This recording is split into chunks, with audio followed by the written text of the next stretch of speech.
So, amid all the violence, part of which appears to have been targeted at the People's Democratic Party and its supporters, some more bad news for the party. Some international assessments of the leading presidential candidates have suggested that the PDP's flag bearer, Atiku Abubakar, has dropped to third place behind Peter Obi of the Labour Party and Bola Tinubu of the ruling APC. One of them, the artificial intelligence search engine Bing AI, seems to think that a low voter turnout would favour Bola Tinubu, while a big turnout would give Peter Obi the edge, leaving Atiku Abubakar behind in both instances. But in a contrary opinion, another report by the June Group Research and the Council for African Security Affairs has rated Mr. Abubakar higher than Bola Tinubu and Peter Obi, and is predicting that Mr. Abubakar will win the upcoming ballot. So who do we believe?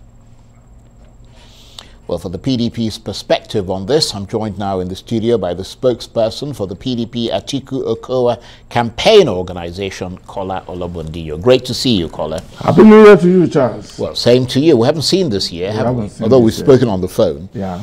But let's start with this latest wave of violence. I mean, it's forced your presidential candidate, Atiku Abubakar, to cancel his trip to Rivers State today. That bad, is it? Well, the situation in Rivers State is very worrisome, and it is worrisome because it's supposed to be an internal displacement disagreement.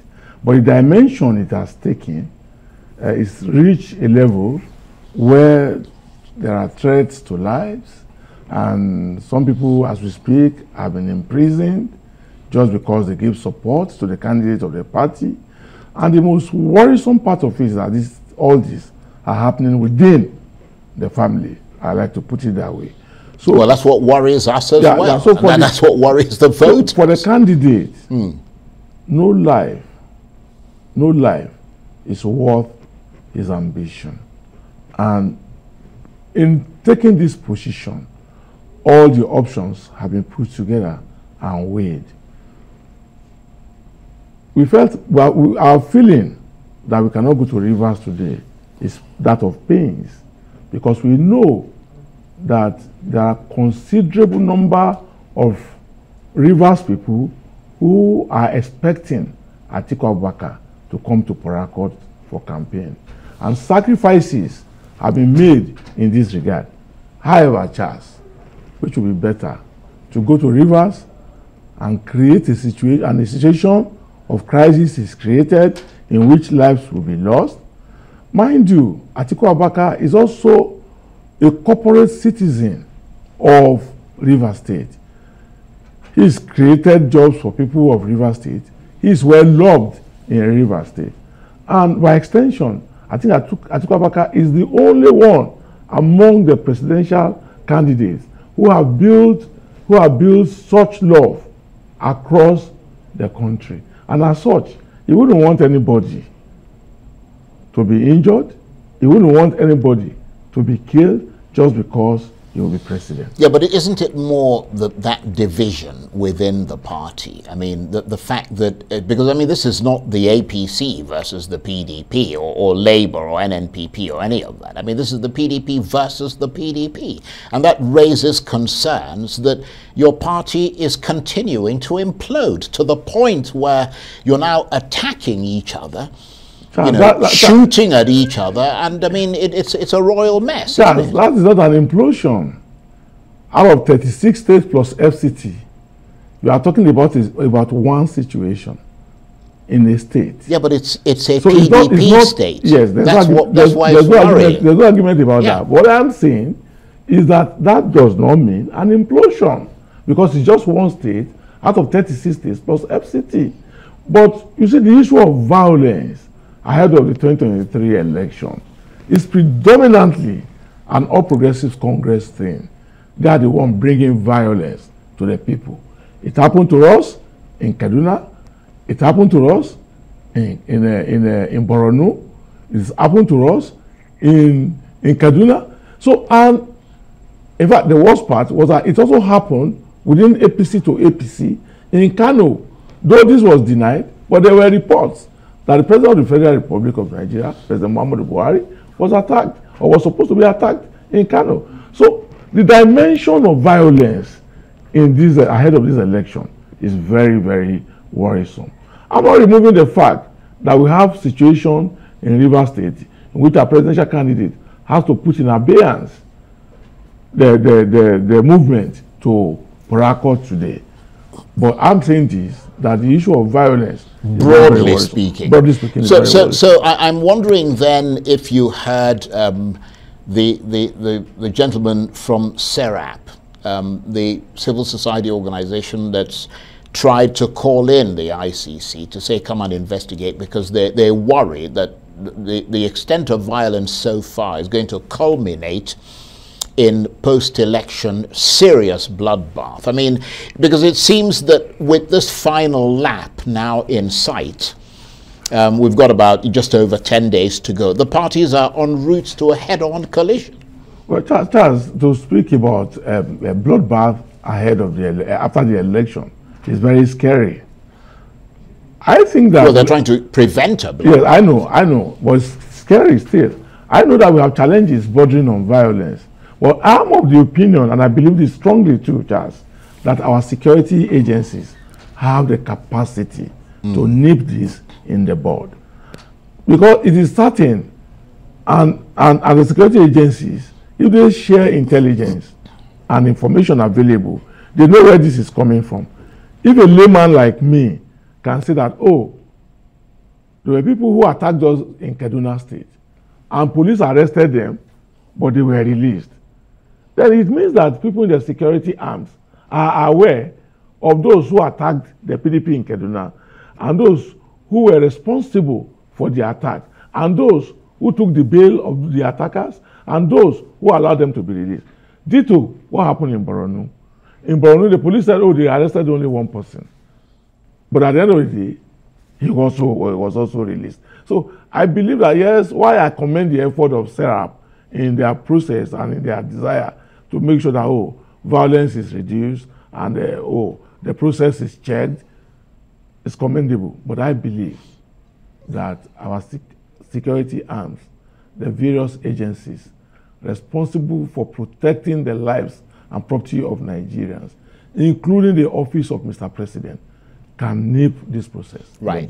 But in spite of the so-called growing measure of enlightenment that we're seeing amongst Nigerians and presumably amongst the political parties as well, and the technological sophistication that's coming with this election, the nature of Nigerian politics hasn't changed, has it? I mean, it's still the same brutal, feral, and unbounded fight to the finish that, let's be honest, was started when the PDP was in power. And up till today, with the APC now in charge, there are no boundaries that limit what is done to win an election. While I agree with you that, we have situations of violence in our political realm, I would not agree with you that, what was started in the PDP era. In the PDP era, we didn't have a riotous situation like we are having today. We never had it. There were you had a lot of attacks and killings and stuff in 2011. You also had the same thing in 2007. But it wasn't the PDP that was responsible for the attack in 2011. It wasn't PDP.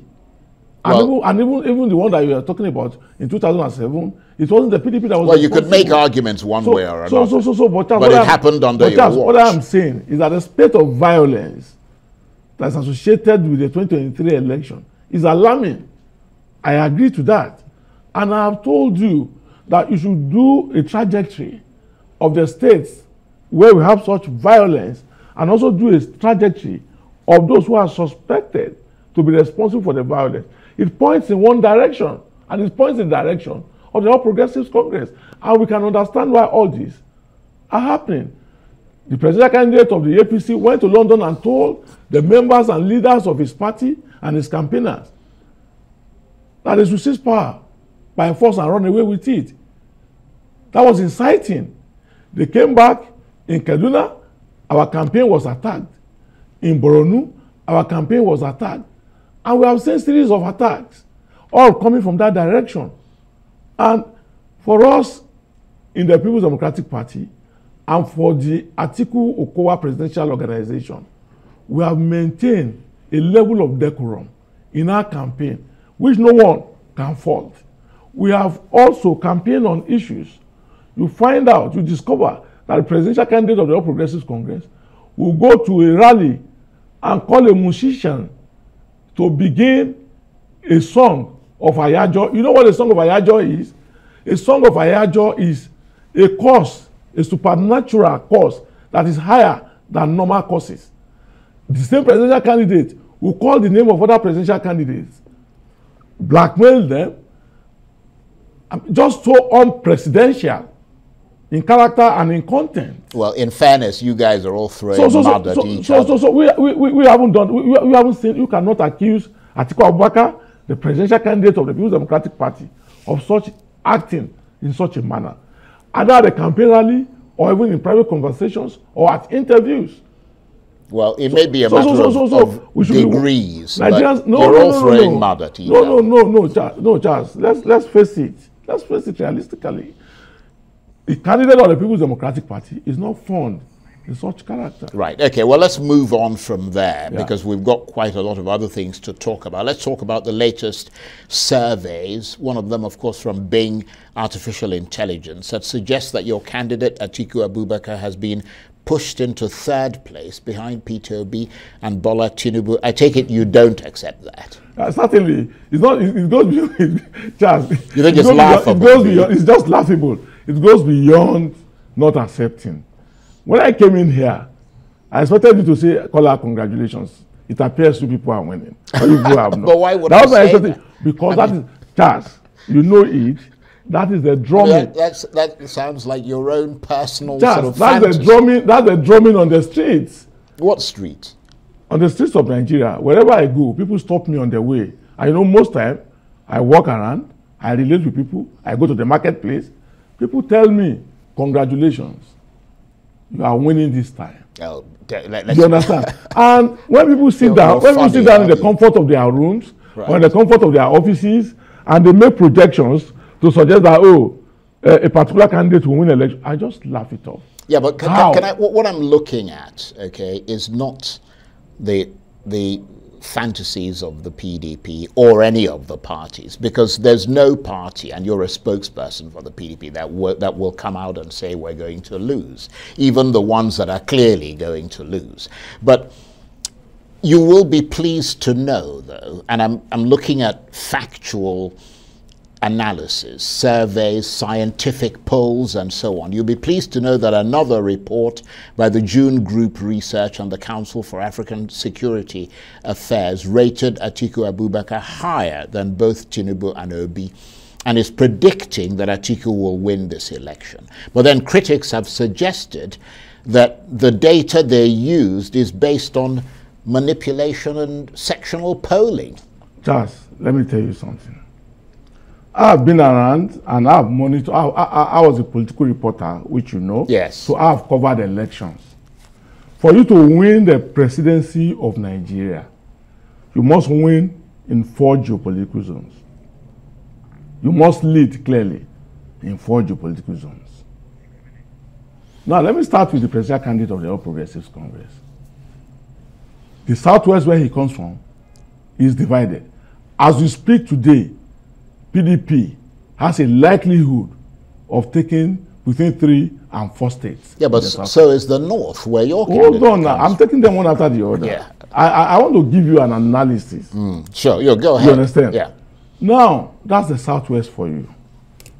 The APC and its presidential candidate can never win majority of votes in the South and in the Southeast. They can never win it with Asiwaju Bola Ahmed Tinubu. They cannot.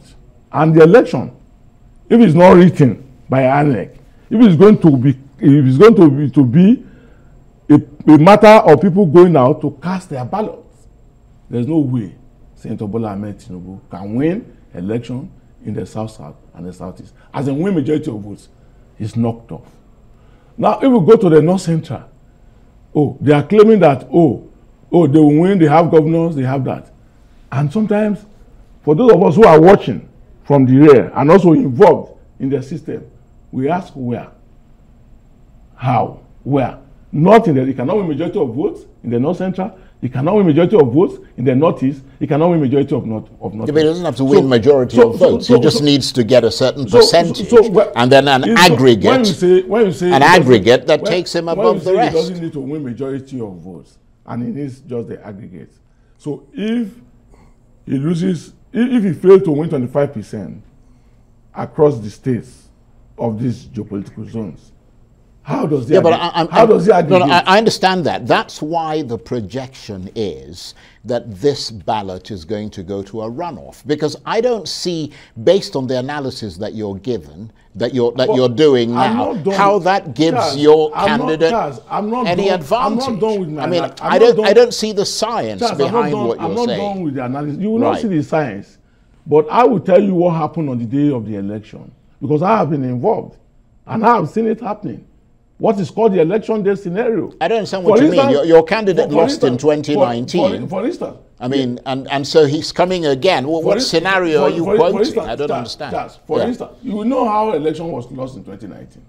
We knew how. And if you go on the streets of this country and ask people who in clear conscience won the 2019 election, they will tell you it's Atiku. Look, that's the realm of speculation. You will not take that. But I'm now telling you that you are talking about another candidate.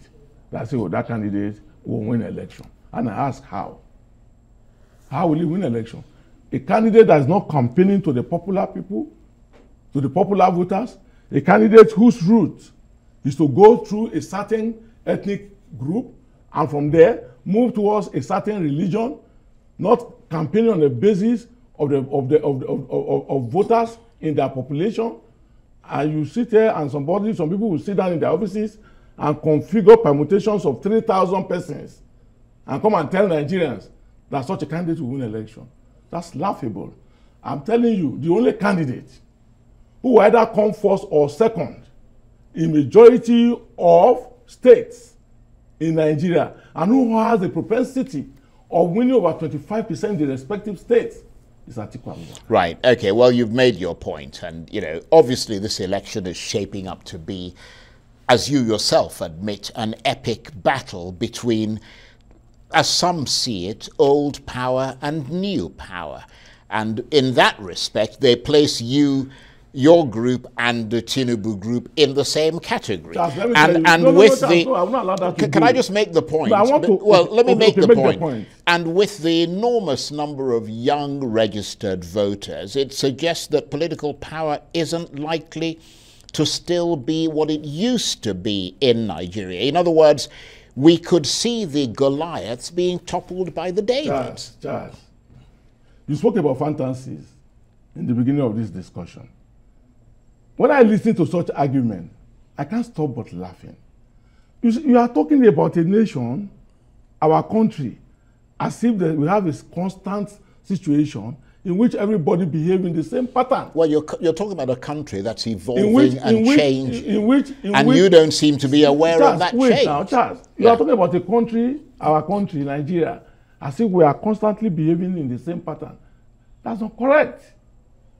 What the youth in my village will do is different from what the youth in your own village will do.